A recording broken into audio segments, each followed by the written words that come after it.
नमस्कार, India voice देख रहे हैं आप। आपके साथ मैं हूं स्वीटी दीक्षित। बुलेटिन की शुरुआत करेंगे अहम जानकारी के साथ। 50,000 करोड़ का मेगा ऋण वितरण समारोह आज होने जा रहा है। विश्वकर्मा जयंती के अवसर पर ये ऋण समारोह होने जा रहा है। विश्वकर्मा श्रम सम्मान योजना में टूल किट का वितरण किया जाएगा। लोक भवन सभागार में दोपहर 4 बजे कार्यक्रम का आयोजन किया गया है। सीएम योगी आदित्यनाथ इस कार्यक्रम में पहुंचेंगे शुभारंभ करने के लिए। तो विश्वकर्मा श्रम सम्मान योजना में टूल किट का वितरण यानी कि टूल किट दिया जाएगा और लोक भवन सभागार में दोपहर 4 बजे कार्यक्रम का आयोजन किया गया है, जिसमें सीएम योगी आदित्यनाथ शिरकत करेंगे। सीएम योगी इस कार्यक्रम में जाएंगे, उनकी तरफ से शुभारंभ किया जाएगा इस कार्यक्रम का। तो 50,000 करोड़ का मेगा ऋण वितरण समारोह आज होने जा रहा है, जो कि लखनऊ में होगा। 4 बजे कार्यक्रम का आयोजन किया गया है। विश्वकर्मा जयंती के अवसर पर ये ऋण वितरण कार्यक्रम होने जा रहा है और इसमें आपको बता दें कि विश्वकर्मा श्रम सम्मान योजना में टूल किट को दिया जाएगा, वितरण उसका किया जाएगा।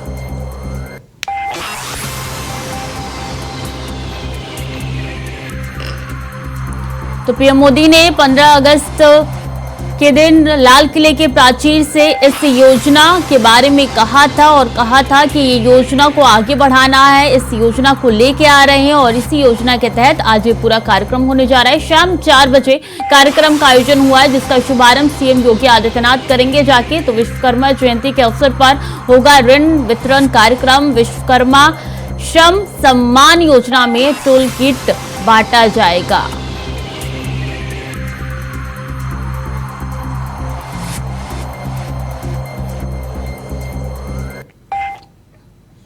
और रक्षा मंत्री राजनाथ सिंह का लखनऊ दौरा है। सुबह 10:30 बजे इंदिरा नगर खुर्रम नगर पुल का निरीक्षण करेंगे।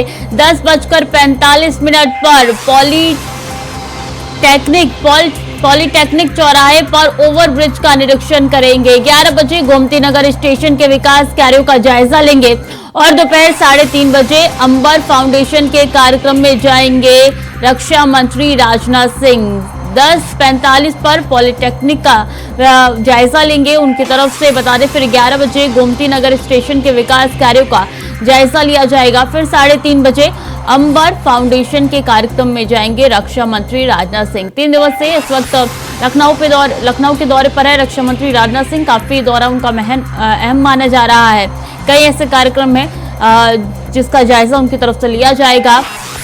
और 10:30 बजे इंदिरा नगर खुर्रम नगर पुल का निरीक्षण करेंगे। 10:45 पर पॉलीटेक्निक चौराहे पर ओवरब्रिज का निरीक्षण करेंगे रक्षा मंत्री राजनाथ सिंह। फिर 11 बजे गोमती नगर स्टेशन के विकास कार्यों का जायजा भी वो लेंगे। उसके बाद आगे का कार्यक्रम आप तक पहुंचा दें तो 3:30 बजे अंबर फाउंडेशन के कार्यक्रम में जाएंगे रक्षा मंत्री राजनाथ सिंह।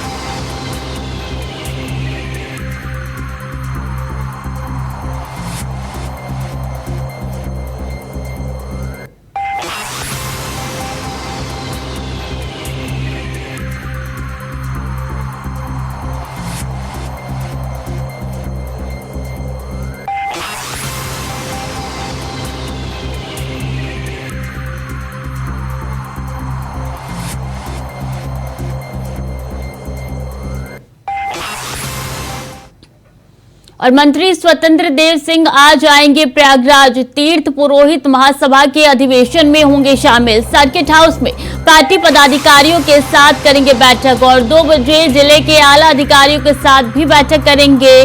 श्रृंगवेरपुर धाम में चल रहे विकास कार्यों का निरीक्षण करेंगे। तो तीर्थ पुरोहित महासभा के अधिवेशन में शिरकत करेंगे। सर्किट हाउस में पार्टी पदाधिकारियों के साथ करेंगे बैठक और जानकारी आप तक पहुंचा दें कि 2 बजे जिले के आला अधिकारियों के साथ भी बैठक करेंगे। तो काफी महत्वपूर्ण कार्यक्रम ये होने जा रहा है। इसी के साथ बता दें कि श्रृंगवेरपुर धाम में चल रहे विकास कार्यों का निरीक्षण करेंगे। तो तमाम कार्य हैं, तमाम कार्यक्रम है जिसमें मंत्री स्वतंत्र देव सिंह शिरकत करेंगे। प्रयागराज जाएंगे स्वतंत्र देव सिंह और ऐसे में वहां जाके तीर्थ पुरोहित महासभा के अधिवेशन में शामिल होंगे मंत्री स्वतंत्र देव सिंह। तो सर्किट हाउस में पार्टी पदाधिकारियों के साथ भी बैठक करेंगे मंत्री स्वतंत्र देव सिंह। पूरा कार्यक्रम है मंत्री का जो आप तक पहुंचा रहे हैं। 2 बजे जिले के आला अधिकारियों के साथ भी बैठक करेंगे मंत्री। और बता दें कि वैरपुर धाम में चल रहे विकास कार्यों का भी निरीक्षण करेंगे।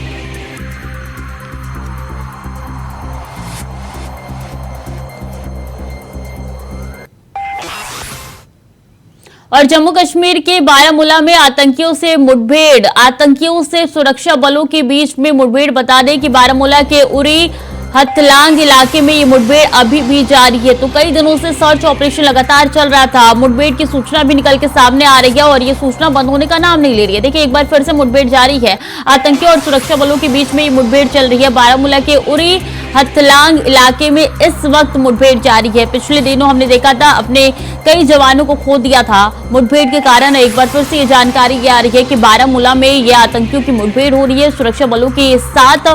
और बता दें कि अभी भी मुठभेड़ लगातार जारी है। ड्रोन से भी यहाँ पे निगरानी रखी जा रही है और ऐसे में इलाका काफी ज्यादा यहाँ पे संवेदनशील बना हुआ है। पूरे इलाके को सुरक्षा बलों ने घेर लिया है। तो बारामूला के उरी हथलांग इलाके में इस वक्त मुठभेड़ हो रही है।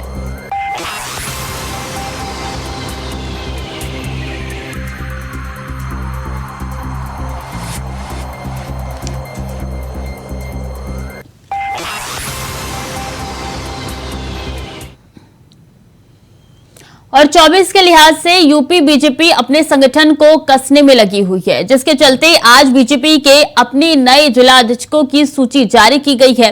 माना जा रहा है कि ये नए नियुक्त जिला अध्यक्ष संगठन में निचले स्तर पर बदलाव करेंगे और नई परिवर्तन के साथ बीजेपी 24 के लिए चुनाव में उतरेगी। रिपोर्ट देखिए।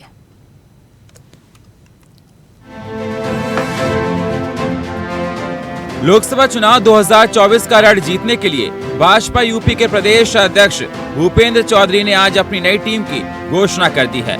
इस बदलाव के जरिए भाजपा ने न केवल क्षेत्रीय समीकरणों को साधने की कोशिश की, बल्कि जातीय समीकरणों को भी साधने पर अपना फोकस दिया है।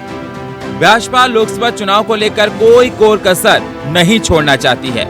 यूपी में भाजपा ने 2024 के लिए लोकसभा की सभी 80 सीटों को जीतने का लक्ष्य तय किया है।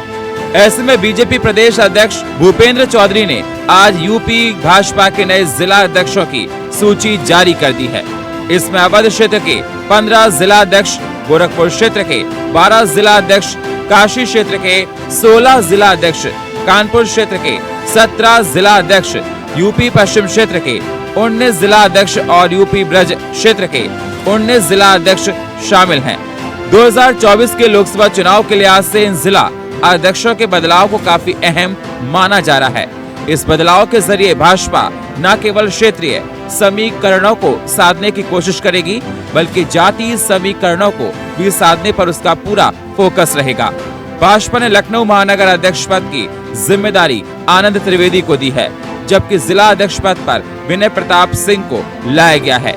भाजपा ने 2024 के लोकसभा चुनाव को देखते हुए ब्राह्मण और क्षत्रिय चेहरों को सामने लिया है। सुल्तानपुर से डॉक्टर R.A. वर्मा एक बार फिर से भाजपा जिला अध्यक्ष बने हैं। पार्टी हाईकमान ने उन पर भरोसा जताया है। भाजपा पिछड़ी जाति का अध्यक्ष बना लोकसभा चुनाव का समीकरण साधने की जुगत में है। आगरा में भाजपा जिला अध्यक्ष गिरिराज कुशवाहा और महानगर अध्यक्ष भानु महाजन को दोबारा मौका मिला है। दोनों पर पार्टी फिर से भरोसा जताया है। वहीं बीजेपी 17 सितंबर से पीएम नरेंद्र मोदी के जन्मदिन पर पूरे प्रदेश में बाइक रैली निकालेगी, जिसके जरिए बीजेपी के काम को जनता को गिनाया जाएगा। घोसी हारने के बाद बीजेपी की सिर्फ नजर 2024 के लोकसभा चुनाव पर है, जिसको लेकर पार्टी के अंदर बदलाव किए जा रहे हैं। बीजेपी का फोकस 80 की 80 लोकसभा सीटों पर है। अब देखना होगा पार्टी में बदलाव से क्या बीजेपी आने वाले लोकसभा चुनाव में 80 की 80 सीटें जीत पाती है या नहीं। Bureau report, India voice, Lucknow.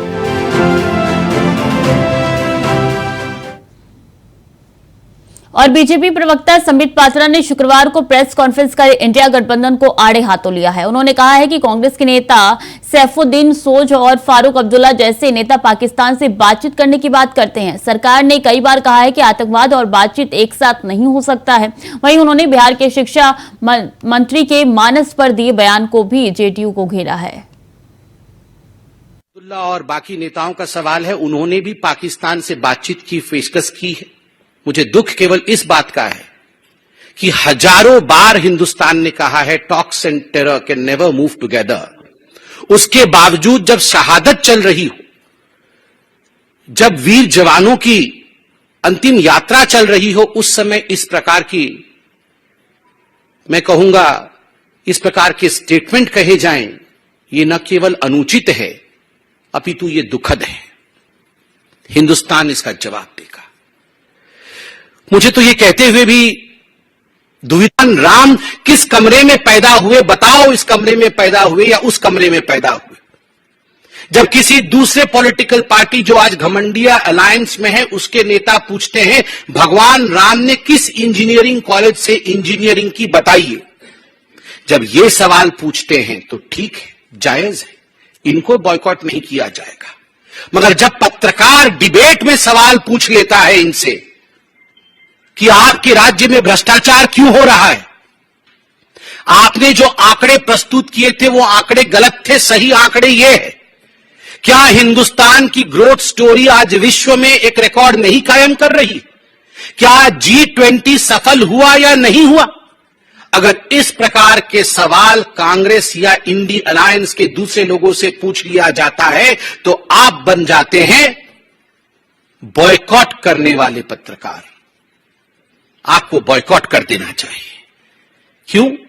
ये जो नेता हैं ये भगवान है, ये भगवान पे सवाल उठा सकते हैं और पत्रकार जो हैं वो नेताओं पे सवाल नहीं उठा सकते हैं, उनसे सवाल नहीं पूछ सकते। मित्रों, और मुझे एक प्रश्न वो अवार्ड वापसी गैंग और जो मोमबत्ती वाले हैं उनसे भी पूछना है कि आज शाम को कहीं मोमबत्ती ये सुलगाएंगे या नहीं। ये अगर हमारे तरफ से कोई लिस्ट जारी हो गई होती तो मार्केट में मोमबत्ती कम पड़ जाती है, अभी ब्लैक में मोमबत्ती बिक्री हो रही होती, सारे मोमबत्ती कल से खरीद के ये घूम रहे होते। मगर एक भी मोमबत्ती खरीदी गई है या नहीं, सच में ये हंसने का विषय नहीं है। मतलब इस प्रकार की अभद्रता मैंने आज तक नहीं देखी। आप सोच के देखिए, ये सब जो सिलेक्टिव आउटरीच है, एक भी मोमबत्ती इन्होंने खरीदा है या नहीं खरीदा है, मैं जानना चाहता हूं। ये अवार्ड वापसी गैंग एक अवार्ड वापस करेगी? सारे अवार्ड वापस करने वाले घूमते थे सर्टिफिकेट लेके, अवार्ड वापस लो, हमारी अवार्ड। एक अवार्ड वापस करेंगे? ये इतने पत्रकारों के खिलाफ हिट लिस्ट आपने जारी की।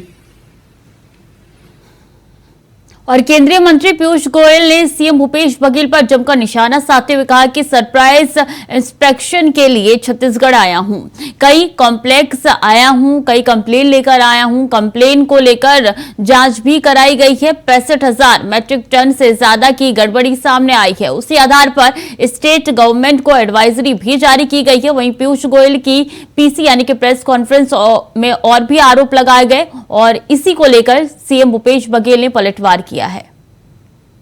तो पिछले बार 61 लाख प्रॉमिस किया, एग्री किया, फिर बाद में घटा दिया 58 लाख और अब तक 53 लाख ही दे पाए। और खुद का जो उनका लेटर है वो कहता है कि पैडी तो इस वर्ष और घटाए। ये दिखाता है कि कैसे भूपेश बघेल जी, माननीय मुख्यमंत्री, छत्तीसगढ़ की जनता को भ्रमित करने की कोशिश कर रहे हैं। पूरी तरीके से झूठ और फरेब से जनता को बेवकूफ बनाने की कोशिश कर रहे हैं, असत्य जनता के सामने रख रहे हैं। जब वो कहते हैं कि केंद्र सरकार को हम कह रहे हैं आप 86 लाख मैट्रिक टन हम धान देंगे और केंद्र सरकार 61 लाख लेने को तैयार है। सच्चाई मैंने आपके सामने रखी, ना तो पैडी है, ना तो पैडी कम है पिछले वर्ष से, ना अभी तक वो पिछले वर्ष का जो अनुमानित था 61 लाख वो भी पूरा कर पाए। पीयूष गोयल आए हैं, प्रेस कॉन्फ्रेंस किए हैं, कह रहे हैं कि आप लोग बड़ा घोटाला करने जा रहे हैं, गड़बड़ी करने जा रहे हैं। पिछले साल का चावल जितना कोटा था वो कोटा अभी तक जमा नहीं किए हैं, इसकी जांच भी हमने कराई है। पिछले समय भी पूरी टीम, केंद्रीय सरकार के अधिकारियों की टीम आके जांच करके चली गई। क्योंकि अब चुनाव के समय ये आए हैं, केवल वो आरोप लगाने आए हैं और इसके अलावा कोई उनके बातों में दम नहीं है। क्योंकि सारी चीज हमने आधार कार्ड से लिंक किया हुआ है और सबको राशन पहुंच रहा है। जिन जिन राशन दुकानों में कहीं कमी खामी थी, राज्य सरकार स्वयं उसे संज्ञान लेते हुए उसमें कार्रवाई कर दी है। अब उसके बाद ये आरोप लगा रहे हैं तो केवल ये चुनाव के लिए आरोप लगा रहे हैं, इनकी स्थिति केवल यही है। और बिहार के मंत्री चंद्रशेखर के रामचरितमानस में पोटेशियम साइनाइड है वाले बयान पर बिहार के डिप्टी सीएम तेजस्वी यादव ने कहा है कि हम लोग संविधान में विश्वास रखते हैं और संविधान में सभी धर्मों का सम्मान है, तो हम हमेशा लोगों की भावना का सम्मान करते हैं। मंत्री जी को अपने विभागों पर ज्यादा ध्यान देना चाहिए। सभी संविधान में हम लोग विश्वास रखते हैं और संविधान में सभी धर्मों का सम्मान हो, भावनाएं जुड़ी हुई हैं, लोगों की आस्था जुड़ी हुई है, तो हम लोग तो भाई हमेशा जो है इसका सम्मान करते हैं, लोगों की भावनाओं का। मंत्री जी को अपने विभागों में ज्यादा ध्यान देना चाहिए, लेकिन नकारात्मक बातों पर भी चर्चा मीडिया में नहीं होनी चाहिए, सकारात्मक बातचीतों पर चर्चा होनी चाहिए। और शिक्षा विभाग में देश भर में इतनी ज्यादा बहाली नहीं निकाली गई, नौकरी नहीं दिया गया, उस पर तो चर्चा नहीं हो रही मेन स्ट्रीम मीडिया में या नेशनल मीडिया में, क्यों नहीं हो रहा? और सारे शिक्षक जो है अब स्कूल जाने लगे हैं, अब इस पे भी चर्चा नहीं हो रही है।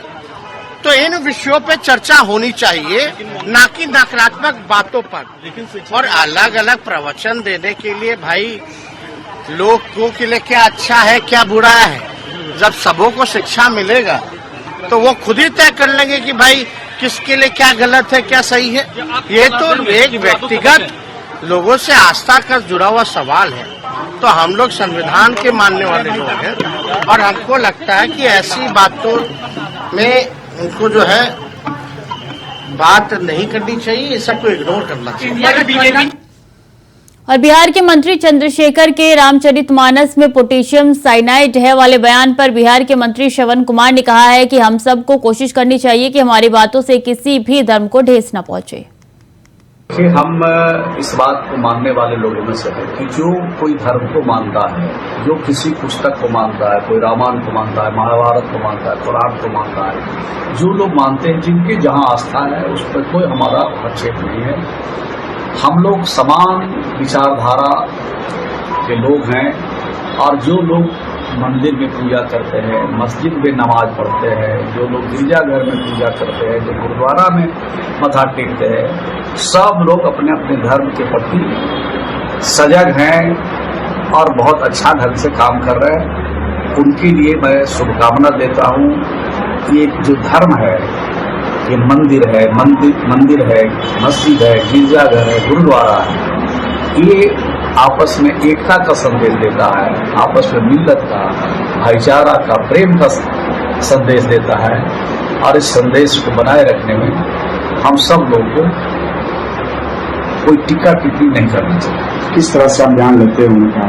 नहीं, हम अपनी बात मैंने रखा, वो क्या कह रहे हैं मैंने उनको कहते हुए नहीं देखा, लेकिन किसी भी धर्म अवलंबी को हमारे बातों से ठेस नहीं पहुंचे, इसकी कोशिश हम सब करना चाहिए। तो क्या लगता है कि उनको भी कोई नसीहत देंगे इस तरह से बयानों से लगातार? अब हम क्या नसीहत देंगे? हम तो ये बात कहा कि भाई किसी भी व्यक्ति को, किसी भी धर्म में आस्था रखने वाले को हमारी बातों से, हमारी भावना से ठेस नहीं पहुंचे। केंद्रीय मंत्री अनुराग ठाकुर ने कहा कि कुछ लोग देश के विकास से खुश नहीं है, वो संविधान को नष्ट करना चाहते हैं। राहुल गांधी और सोनिया गांधी ने इन लोगों को ऐसा करने की इजाजत दी है। साथ ही उन्होंने कहा है कि संविधान कभी भी ये नहीं कहा गया है कि किसी को किसी भी धर्म को अपमानित करने का अधिकार है। वृंदावन ब्रज की एक झलक भगवान कृष्ण के रूप के, मैं कह सकता हूँ, एक 250 पेज की इस बुक में जो 150 फोटोग्राफ दिखाई गई, 50 आर्टिकल लिखे हैं, एक बहुत शानदार प्रयास है ब्रज को जन जन तक पहुँचाने का, दुनिया के कोने कोने तक पहुँचाने का। और हेमा जी ने बहुत मन के साथ अपने लोकसभा क्षेत्र की जगह सेवा की है। वहीं जल मन वृंदावन के माध्यम से ब्रज की भूमि की विशेषताएं, 84 कोस की यात्रा हो, अन्य मंदिर हो, वहाँ पर इतिहास के जुड़ी हुई वो सब बातें, ताकि लोग ब्रज के क्षेत्र में जाने से पहले वो जानकारियां प्राप्त भी कर सकें और इस कॉफी टेबल को बुक कर देखकर उनका मन वृंदावन जाने के लिए हो जाए।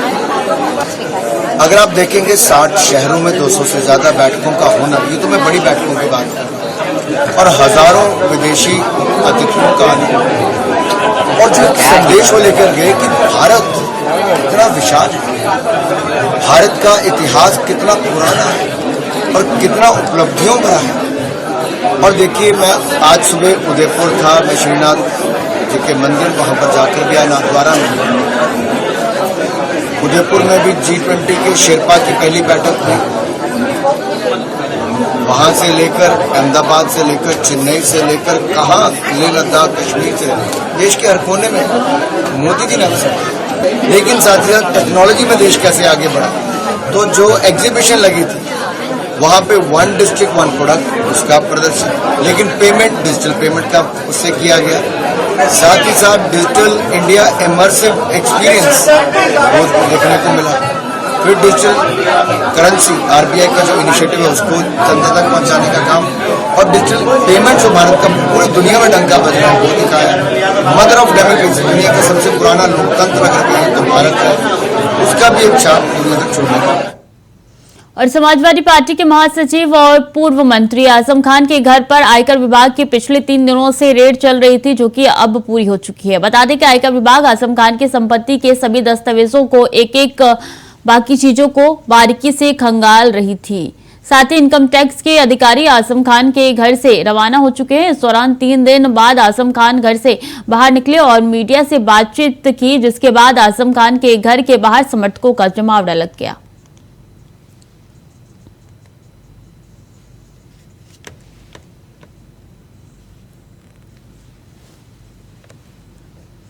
तो फिलहाल के लिए बुलेटिन में इतना ही। खबरें लगातार जारी, देखते रहिए इंडिया वॉइस।